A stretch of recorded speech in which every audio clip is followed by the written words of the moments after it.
तुमच्यासाठी व्हिडिओ खूप वेळा विचारलाय, आज तुमच्या प्रश्नांचे उत्तर आणि दाखवते सुद्धा। ही आपली बाजू 2 आहे आणि दोन्हीला मी अस्तर असे छानपैकी लावून घेतलेले आहेत। आता हे काठ साडीची जे आहे, तर तुम्ही विचारता की ताई छोटी असती काठ आणि दंडगेर जास्त असतो, कसं करायचं? तर हे मी 2 पार्टमध्ये करून लेस घेतलेले आहे। जे पण आपल्याला कुठली लेस लावायची असेल तर त्या जागेवर ही म्हणजे ह्या जागेवर ती वापर करू शकता, नॉर्मल प्लेन ब्लाउजला तरी पण।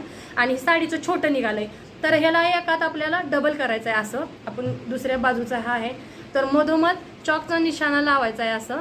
आणि जर तुम्हाला वाटत असेल दोन्ही साईडला थोडं थोडं दुमडून, हे मोठं आहे काठ म्हणून मी लावलेलं आहे, दुमडून शिलाई लावून घ्यायची आहे। आणि आपल्याला हे उचलायचं आहे आपलं बाजूचं पण, आणि बाजूला पण मधोमध चॉक असा अंडरलाईन करून घ्यायचा आहे, चॉकचा एक मार्क। आणि ही मार्क केलेत ना एकावर एक असं ठेवायचं आणि हिकडून कुणीकडून पण स्टार्ट करायचं जोडायला। हो का, बरोबर परफेक्ट बसतो।